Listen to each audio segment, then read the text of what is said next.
Indian media में एक खबर गर्दिश कर रही है कि गोविंदा और उनकी वाइफ सुनीता के दरमियान 38 साल के बाद तलाक हो गई, जिसके लिए उनकी वाइफ सुनीता ने चंद माह कबल अलहदगी का नोटिस भी दिया। लेकिन गोविंदा की जानिब से तलाक के नोटिस का कोई जवाब नहीं दिया गया। अलबत्ता जोड़ा अलहदा घरों में रहता है। इन अफवाहों पर गोविंदा के ख़ानदान की जानिब से उनके भांजे कृष्णा और भांजी आरती सामने आई हैं और दोनों ने इन खबरों को झूठ करार दिया है। जबकि गोविंदा की मैनेजर ने बताया है कि वो इस बात से आगाह हैं कि गोविंदा की वाइफ सुनीता जी ने तलाक है, उस पर कोई पेशरफ नहीं हुई। ताहम अब गोविंदा की जानिब से भी रद्द-ए-अमल सामने आ गया है।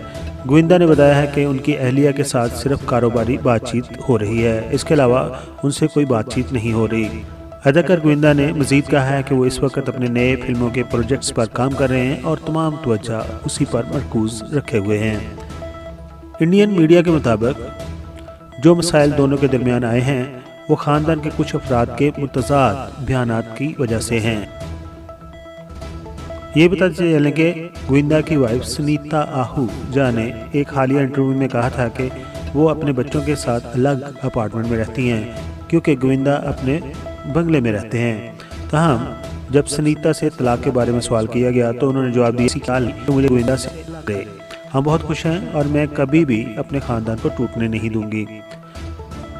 गोविंदा की वाइफ सुनीता ने मजीद कहा कि अब वो कुछ हद तक गैर महसूस करती हैं क्योंकि गोविंदा 60 साल के हो चुके हैं और उनका मानना है कि ज़िंदगी के इस मरहले में मर्द बदल जाते हैं।